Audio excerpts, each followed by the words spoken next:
था वो लास्ट का। अभी तक हम लोग क्या पढ़े कि फाइनेंशियल मैनेजमेंट क्या होता है ना। फिर पढ़े थे हम लोग फाइनेंशियल डिसीजन बोल के कुछ एक चिड़िया का नाम है, यही था ना। इस चिड़िया के अंदर में 3 चिड़िया आती है, इन्वेस्टमेंट डिसीजन, फाइनेंशियल डिसीजन और डिविडेंड डिसीजन। अब इन्वेस्टमेंट डिसीजन के अंदर में हम लोग पढ़े थे कि क्या क्या फैक्टर है जो कि मेरे इन्वेस्टमेंट डिसीजन को क्या करता है, अफेक्ट करता है। क्या करता है? अफेक्ट, माने कि हम डिसीजन लेने में अपना डिसीजन चेंज कर सकते हैं। तो कौन कौन से ऐसे फैक्टर हैं जो कि मेरे डिसीजन को क्या कर दे, चेंज कर दे। इसके बारे में हम लोगों ने 4 पॉइंट पढ़ा था, है ना, जहाँ तक मेरे को याद है। क्लियर? पहला था rate of return. Rate of return, जैसा कि हम तुमसे पूछे कि प्रोजेक्ट ए है तुम्हारे पास और प्रोजेक्ट बी है तुम्हारे पास, और एक प्रोजेक्ट 10% से दे रहा है, दूसरा प्रोजेक्ट 20% से रिटर्न दे रहा है। रिटर्न मतलब कि प्रॉफिटेबिलिटी, मतलब 1 लाख रुपया लगा रहा है तो पहला प्रोजेक्ट 10,000 कमा के दे रहा है, दूसरा प्रोजेक्ट जो है 20,000 रुपया कमा के दे रहा है। तो तुम किस प्रोजेक्ट में इन्वेस्ट करना पसंद करोगे? तो ऑब्वियसली जिसमें हायर रेट ऑफ रिटर्न रहेगा हम उसमें उसी प्रोजेक्ट में क्या करना पसंद करेंगे, इन्वेस्ट करना पसंद करेंगे। तो अकॉर्डिंग टू क्वेश्चन हम लोग किस प्रोजेक्ट में इन्वेस्ट करना पसंद करेंगे? प्रोजेक्ट बी में इन्वेस्ट करना क्या करेंगे, पसंद करेंगे। फिर हम लोग पढ़े थे कि कंपनी का रिस्क हम लोग देख लेंगे, है ना, कि अगर सपोज करो प्रोजेक्ट ए में लगाते हैं तो मेरे को रिस्क है 10% का, अब प्रोजेक्ट बी में इन्वेस्ट करते हैं तो मेरे को रिस्क है 90% का, कि मेरा पैसा डूब सकता है। क्या हो सकता है? डूब सकता है। अब सोचो कि प्रोजेक्ट में बी में 90% डूबने के चांसेस है, जबकि प्रोजेक्ट 1 में सिर्फ 10% प्रोजेक्ट में क्या करना है, डूबने का चांसेस है। तो इस केस में हम कहाँ पे पैसा इन्वेस्ट करना ज़्यादा पसंद करेंगे? ए में, क्योंकि प्रोजेक्ट रिस्की नहीं है, मॉडरेट रिस्क है, मॉडरेट रिस्क है। बहुत ज़्यादा रिस्क रहेगा तो पैसा क्या हो जाएगा, डूबने का चांसेस ज़्यादा रहेगा, है ना। फिर हम लोग देखते हैं कि कंपनी का कैश फ्लो पोजीशन क्या है, ये बहुत मैटर करता है। मैंने तुम समझोगे ना, तीनों फैक्टर में आएगा कैश फ्लो पोजीशन अलग अलग तरीके से। होता क्या है कैश फ्लो पोजीशन? मतलब कि तुम्हारा पैसा का इनफ्लो और आउटफ्लो कैसा है, मतलब पैसा तुम्हारे पास कितना जल्दी जल्दी तुम्हारे पास आ जाता है। अगर पैसा तुम्हारे पास जल्दी जल्दी आएगा तो तुम उस पैसा को री इन्वेस्ट करके और प्रॉफिट क्या कर सकते हो, जनरेट कर सकते हो। और जब पैसा लेट से आएगा, जैसे रियल इस्टेट में जो कंपनी बड़ा बड़ा बिल्डिंग बनाती है, उन लोगों का पैसा क्या जल्दी जल्दी आ जाता है? नहीं, वो बिल्डिंग खड़ा करेगी, है ना, सब कुछ काम हो जाएगा, तब जाके उसके पास पैसा आएगा, है ना। तो उतना दिन तक तो मेरा पैसा क्या हो जाएगा, ब्लॉक हो जाएगा। अच्छा, टीचिंग लाइन में इन्फ्लो ज़्यादा है कि कम है? हर एक महीना में हमको रेकरिंग नेचर का, हमको पता है कि इस टाइम पे मेरे को पैसा मिल जाना चाहिए, लगता है मेरे को मिलता नहीं है, वो अलग बात है, ठीक है ना। तो ये क्या है, तो हम लोग का कैश फ्लो पोजीशन क्या है, अच्छा है। तो अगर हम लोन लेंगे, हम क्या लेंगे, लोन लेंगे, तो हम उसका पेमेंट करने के लिए क्या होंगे, इजीली हम पेड कर पाएंगे, मेरे को कोई दिक्कत, क्योंकि मेरा इनफ्लो क्या है, अच्छा है। लेकिन जिसका इनफ्लो अच्छा नहीं है उसको क्या हो जाएगा, दिक्कत हो जाएगा, वो इंटरेस्ट का टाइम पे पेमेंट नहीं कर पाएगा, और टाइम पे पेमेंट नहीं करने की वजह से क्या होगा, और इंटरेस्ट पे इंटरेस्ट क्या होते जाएगा, बढ़ते जाएगा।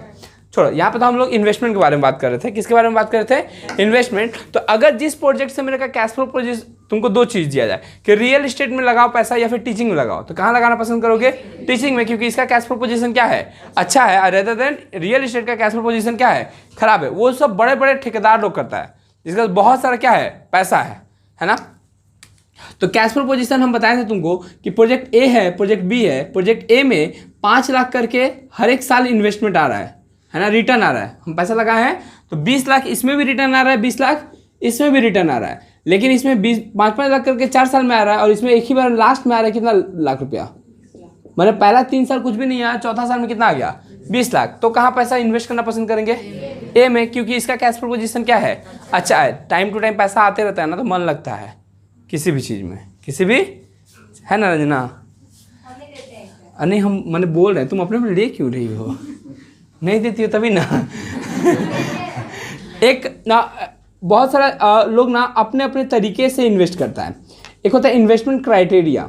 जैसे सपोज करो एक प्रोजेक्ट ए है और प्रोजेक्ट बी है, दोनों में रिक्वायरमेंट है 10 लाख का। कितना का? माने 10 लाख रुपया इन्वेस्टमेंट है, 10 लाख रुपया इन्वेस्टमेंट है, और दोनों प्रोजेक्ट जो है प्रॉफिट रिटर्न देगा, है ना, एक बराबर ही देगा। जैसे ये प्रोजेक्ट रिटर्न देगा 2 लाख पहले, फिर 3 लाख, फिर 5 लाख और फिर 4 लाख, मतलब ये टोटल कितना दिया, 14 लाख। ये प्रोजेक्ट भी रिटर्न देगा, पहले 5 लाख, फिर 5 लाख, फिर 2 लाख और फिर 2 लाख, है ना। इसका भी प्रोजेक्ट में कितना है इनफ्लो, अब बताओ कौन सा प्रोजेक्ट अच्छा है? बी। क्यों अच्छा है? क्योंकि इसमें रिटर्न जो है बहुत जल्दी मिल जा रहा है। हम 10 लाख लगाए, 10 लाख मिल गया मेरे को, है ना। ये 10 लाख लगाए हैं, ये कितना साल बाद रिटर्न मिल रहा है? तो इसका पेबैक पीरियड 3 साल है। इसका पेबैक पीरियड कितना साल है? जबकि इसका पेबैक पीरियड क्या है? 2 साल है। तो बहुत सारा इन्वेस्टमेंट क्राइटेरिया है जिसके बेसिस पे अलग अलग डिसीजन हम लोग क्या करते हैं, लेते हैं। किसी को ऐसे पसंद है, किसी को ऐसे पसंद है, किसी को ऐसे पसंद है और किसी को ऐसे पसंद है। तो ये सारा फैक्टर है जो कि मेरे इन्वेस्टमेंट डिसीजन को क्या करता है, इफेक्ट करता है। अब बात आएंगे किसके तरफ? ये तो वो था जो कि हम लास्ट क्लास में पढ़ाए थे। आज वो है जो कि हम आज के क्लास में पढ़ाएंगे। फाइनेंस मतलब क्या होता है? यहाँ पे हम किसी के प्रोजेक्ट में इन्वेस्ट कर रहे थे।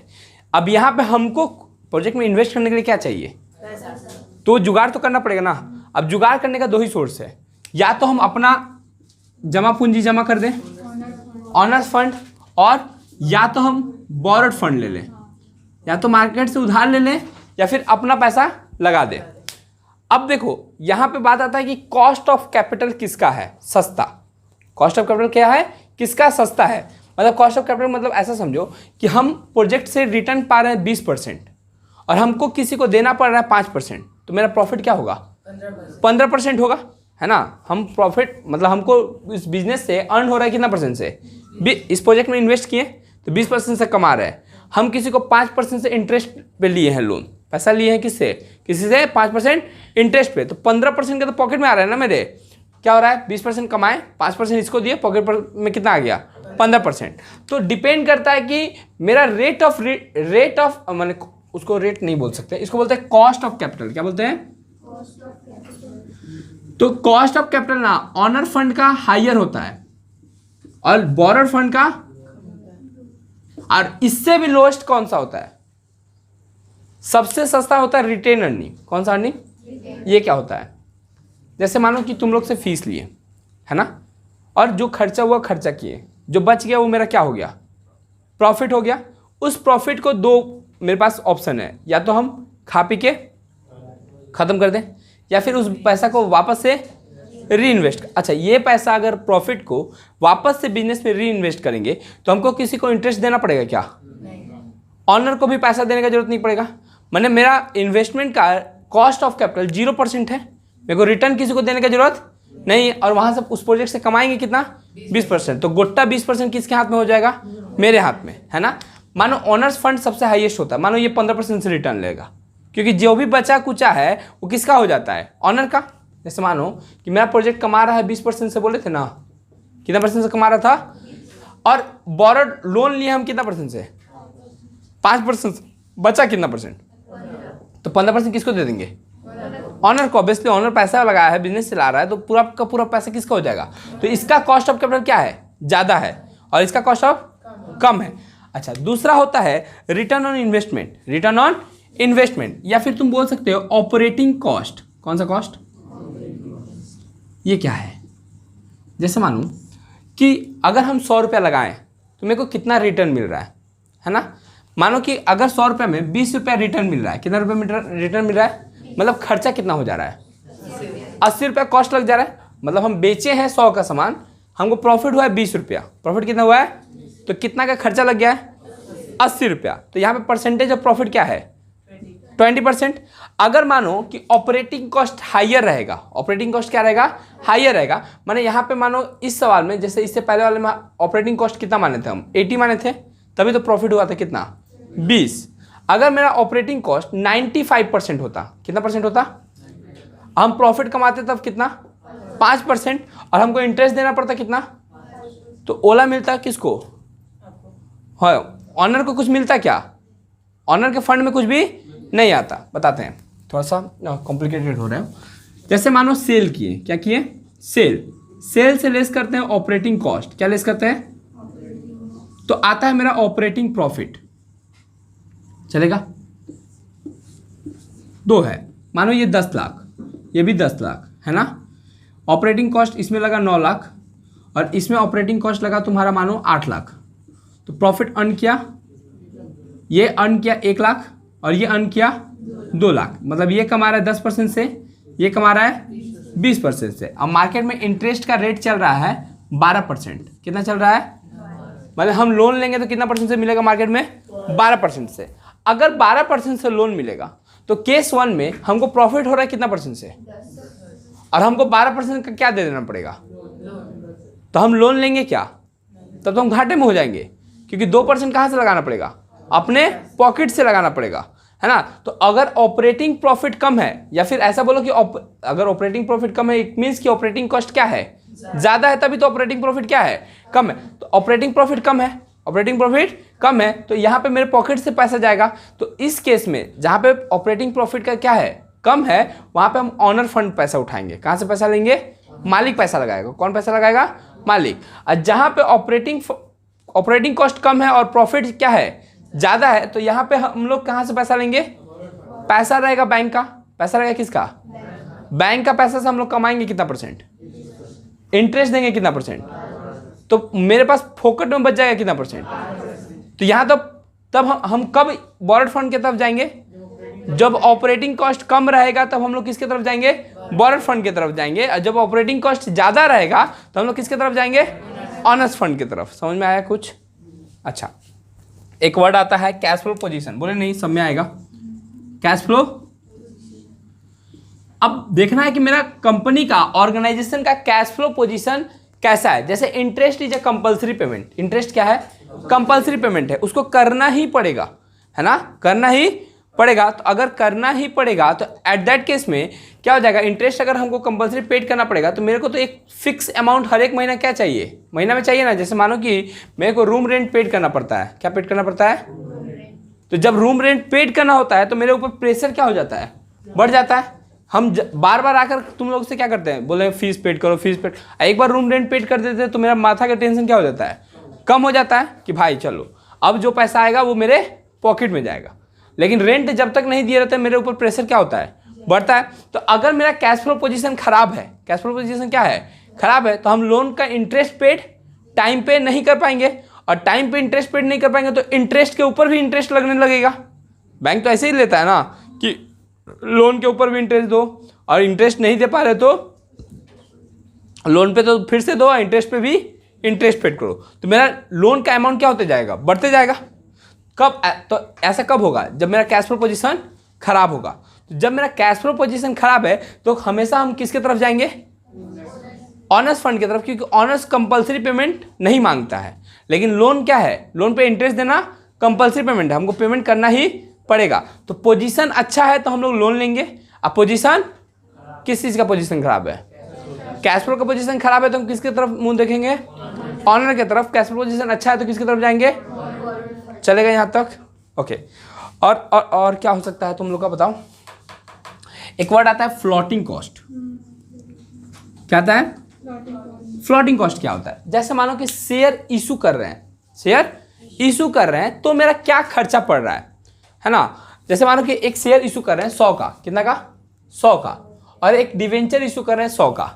तो क्या होता है ना, शेयर इशू करने के लिए मानो अंबानी शेयर इशू करना चाहता है जियो का, तो रास्ता पर उतर जाएगा, ले ले शेयर, ले ले ले ले ले। वो क्या करेगा? एक पकड़ेगा किसको?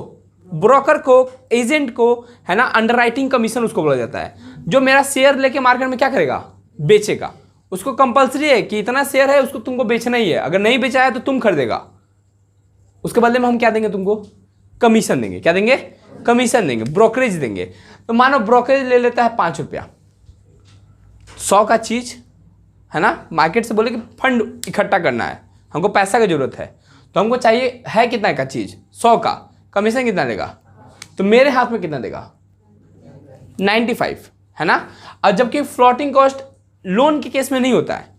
लोन का बहुत खुश होगा तो मैनेजर जो है 1% ले लेगा। मैनेजर कितना लेगा? 1%। तो उस केस में क्या होगा कि मेरा फ्लोटिंग कॉस्ट बहुत कम लगता है। किस केस में?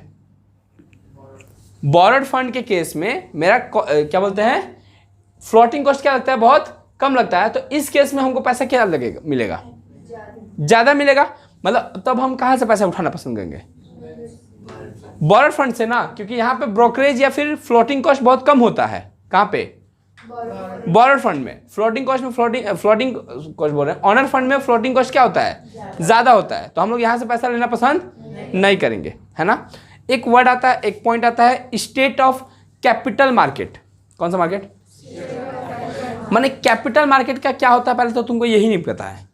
कैपिटल मार्केट क्या होता है, क्योंकि इसके बाद वाले चैप्टर में है। इसके बाद वाला तुम लोग का चैप्टर है फाइनेंशियल मार्केट। कौन सा मार्केट है? तो इस फाइनेंशियल मार्केट का पार्ट है कैपिटल मार्केट।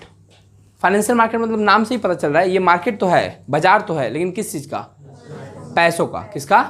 पैसों का बाजार है। तो पैसा का बाजार भी दो टाइप का होता है ना। फंड का बाजार कितने टाइप का होता है? दो टाइप का। एक होता है मनी मार्केट। कौन सा मार्केट? और दूसरा होता है कैपिटल मार्केट। मनी मार्केट क्या होता है? मनी मार्केट वहाँ वो होता है जहाँ पे शॉर्ट टर्म फंड फ्लो माने फंड का लेन देन होता है। जैसे बैंक मनी मार्केट का सबसे बड़ा हथियार है। कौन? बैंक। और उसको कंट्रोल कौन करता है? आरबीआई। तो मनी मार्केट को पूरा कंट्रोल कौन करता है? आरबीआई। कौन करता है? आरबीआई। फिर आता है कैपिटल मार्केट। कैपिटल मार्केट वो मार्केट होता है जहाँ पे शेयर का खरीद बिक्री होता है। शेयर मार्केट सुने हो ना, शेयर मार्केट। तो share market is a part of capital market. Share market किसका पार्ट है? कैपिटल मार्केट का पार्ट है। इसको कंट्रोल कौन करता है? इसको कंट्रोल करता है सेबी। क्या होता है SEBI? Security exchange board of India. तो ये कैपिटल मार्केट को क्या करता है? कंट्रोल करता है। इसके बाद वाले चैप्टर में पूरा अच्छे से डिटेल में पढ़ेंगे। ये दो टाइप का होता है, एक होता है प्राइमरी और एक होता है प्राइमरी मार्केट। वो होता है जब पहली बार शेयर इशू करेंगे। जब पहली बार क्या इशू करेंगे? तो कौन सा मार्केट में इशू करते हैं? प्राइमरी मार्केट में, है ना। और बेचा हुआ शेयर वापस कंपनी थोड़ी ना खरीदेगा, वो शेयर मार्केट में फिर से क्या होगा? घूमेगा। तो जो मार्केट में घूमेगा उसको कौन सा मार्केट बोलते हैं? Secondary market. तो प्राइमरी मार्केट, सेकेंडरी मार्केट। जब शेयर इशू करना होता है तो कौन सा मार्केट में होता है? प्राइमरी मार्केट में। शेयर को बार बार जैसे ये खरीद ली शेयर, तो इससे हमको खरीदना है शेयर, तो हम कौन से मार्केट से खरीदेंगे? तो ये जितना भी स्टॉक एक्सचेंज होता है, जितना भी शेयर मार्केट का बाजार होता है, वो कौन सा मार्केट है? सेकेंडरी मार्केट है, प्राइमरी मार्केट नहीं है ना। हम लोग जिससे शेयर खरीदते हैं बेचते हैं वो कौन सा मार्केट है? सेकेंडरी मार्केट है। हमको ताज़ा चाहिए तो हमको डायरेक्ट किससे खरीदना पड़ेगा? कंपनी से खरीदना पड़ेगा। तो बोल रहा है कि अगर तुम्हारा कैपिटल मार्केट में, शेयर मार्केट में तुम्हारा शेयर का दाम ज़्यादा है, शेयर का दाम क्या है? ज़्यादा है। स्टेट ऑफ कैपिटल मार्केट, अगर तुम्हारा शेयर का वैल्यू ज़्यादा पे चल रहा है, तुम्हारा शेयर का दाम 100 रुपया है और मार्केट में चल रहा है 250 रुपया पे, कितना पे चल रहा है? तो तुम्हारे पास बहुत अच्छा अपॉर्चुनिटी है कि 100 का सामान कितना में बेच दोगे? 250 में। तो तुम्हारा फंड क्या आएगा? ज़्यादा आएगा। 150 रुपया ज़्यादा आएगा तो तुम्हारा कैपेबिलिटी क्या होगा? बढ़ेगा। हम तुमको 100 के बदले में तुमको कितना मिलेगा? 250। तो शेयर इशू करो। शेयर इशू करो मतलब ऑनर फंड इशू करो। कौन इशू करो? अगर हमको शेयर मार्केट में मेरा पोजीशन चल रहा है कि 100 का चीज़ भी 80 रुपये में बिक्री हो रहा है, मैंने मार्केट में मेरा पोजीशन क्या है? खराब है। शेयर इशू करेंगे, 100 का पैसा मिलेगा 80, तो हम लोन लेने चल जाएंगे। किसकी तरफ चल जाएंगे? लोन लेने कि हाँ भाई मेरे को 100 के बदले में 100 दे दो, 100 के बदले में, क्योंकि बैंक थोड़ी ना मेरा पैसा काटेगा। समझ में आया क्या बोले? तो ये 4-5 पॉइंट है। क्या क्या पॉइंट पढ़े? पहला, कॉस्ट ऑफ, क्या होता है कॉस्ट ऑफ कैपिटल? जिसका सस्ता रहेगा हम वहाँ से लेंगे पैसा, है ना। सबसे सस्ता कहाँ से होता है? रिटेन अर्निंग से। सबसे सस्ता कहाँ से? Retained earning. उसके बाद कहाँ से? Borrowed fund. उसके बाद होता है ऑनर फंड, है ना। तो सस्ता में सबसे सस्ता कौन सा होता है? रिटेन अर्निंग, फिर बॉरोड फंड, फिर ऑनर फंड। फिर आता है तुम्हारा ये क्या बताए थे? Operating cost. अगर ऑपरेटिंग कॉस्ट हायर है, ऑपरेटिंग कॉस्ट क्या है? हायर है, तो हम ऑनर फंड की तरफ जाएंगे क्योंकि हम इंटरेस्ट पेड नहीं कर पाएंगे तब, है ना। अगर ऑपरेटिंग कॉस्ट कम है, ऑपरेटिंग कॉस्ट क्या है? तो ऑपरेटिंग कॉस्ट कम होने से मेरा ऑपरेटिंग प्रॉफिट क्या होगा? ज़्यादा होगा। और ऑपरेटिंग प्रॉफिट ज़्यादा होगा तो मेरा इंटरेस्ट देने में सुविधा होगा। तो हम इंटरेस्ट के लिए हम किधर चल जाएंगे? बॉरोड कैपिटल की तरफ चलेगा। फिर हम लोग थर्ड पॉइंट क्या पढ़े? Cash flow. अगर कैश फ्लो पोजीशन अच्छा है, बार बार पैसा टाइम टू टाइम क्या हो जाता है? आ जाता है, तो हम लोग लोन लेने में कोई दिक्कत नहीं है। अगर मेरा कैश फ्लो पोजीशन खराब है, कैश फ्लो पोजीशन क्या है? खराब है ना, प्रॉब्लम में है हम लोग, तो क्या होता है? हम लोग किसकी तरफ चल जाएंगे? ऑनर्स फंड की तरफ। फिर क्या पढ़े हम लोग? Floating cost. अगर फ्लोटिंग कॉस्ट का रेट हायर है तो हम लोग बॉरोड कैपिटल की तरफ जाएंगे। अगर फ्लोटिंग कॉस्ट का रेट लोअर है तो हम लोग ऑनर्स कैपिटल की तरफ जाएंगे। फिर क्या पढ़े हम लोग? State of capital market. State of capital market, तो कैपिटल मार्केट का पोजीशन क्या है? तुम्हारे मार्केट में शेयर का वैल्यू ज़्यादा चल रहा है कि कम चल रहा है? अगर ज़्यादा चल रहा है तो अगर तुम्हारा नहीं, ऑनर कैपिटल। जब ज़्यादा चल रहा है मार्केट में तो हम किसकी तरफ जाएंगे? ऑनर कैपिटल, क्योंकि 100 का चीज़ कितना में बेच पाएंगे? 250 में। तो मेरे पास फंड ज़्यादा आएगा, है ना। लेकिन मार्केट में तुम्हारा पोजीशन खराब है, शेयर मार्केट में तुम्हारा शेयर का दाम जो है एकदम गिरा हुआ है ना। 100 का चीज़ कितना में बिक्री हो रहा है? 80 में बिक्री हो रहा है। तब हम किसकी तरफ जाएंगे? लोन की तरफ, क्योंकि 100 का चीज़ के बदले में 100 रुपया मेरे को मिल जाएगा। यहाँ तक चलेगा? इतना पचाओ, एक बार किताब में पढ़ो।